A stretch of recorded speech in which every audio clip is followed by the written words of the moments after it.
Оқушылар, кезекті болатын сабағымыз жаратылыстану сабағы.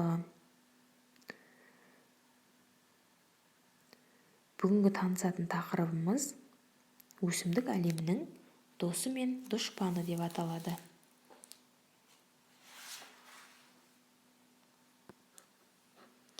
Оқулығымыздың 26 және 27 бетін ашып дайындала қойыңдар. Оқушылар, біздің айналамызды көптеген өсімдіктер қоршап тұр, солай емес пе? Иә, жарайсыңдар. Ал айналамызда, ауламызда егісті бау-бақша бар ма?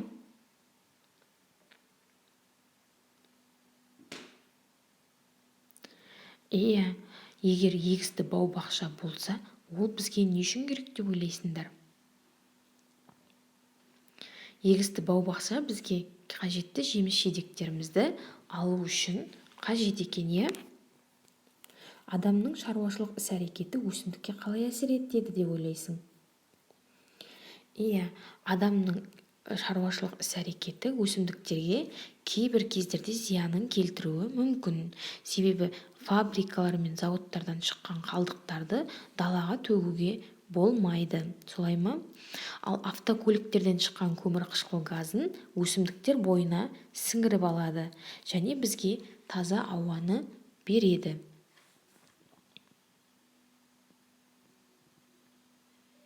Көптеген елдерде ормандар қорғауға алынған.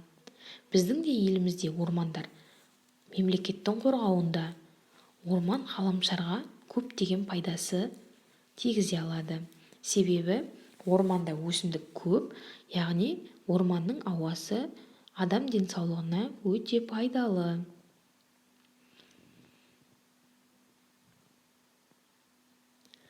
Оқушылар, адамның белсенді әрекеті мен қоршаған ортаны өзгертуі мүмкін. Мысалға, қала, автожол мен темір жол салып, асфальт төсейді, жер жыртады, батпақты құрғатады. Бұл өсімдіктерге кері әсерін тигізуі мүмкін. Зауыт пен фабриканың зиянды қалдықтары қоршаған ортаны ластайды. Осылай өсімдіктің тіршілік ортасы бұзылады, сан азаяды, табиғи бірлестіктер жойыла бастайды. Өсімдіктер қоршаған ортаға ұзақ уақыт бойы бейімделді.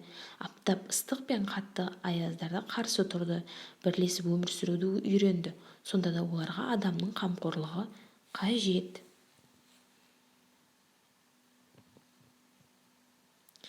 Бүгінгі сабағымызда оқушылар жаратылыстану оқулығының 26 және 27 беттерін ашып, түсініп оқу, мазмұнын айту және суреттерге қарап, өз ойларыңды жеткізуге тырысыңдар.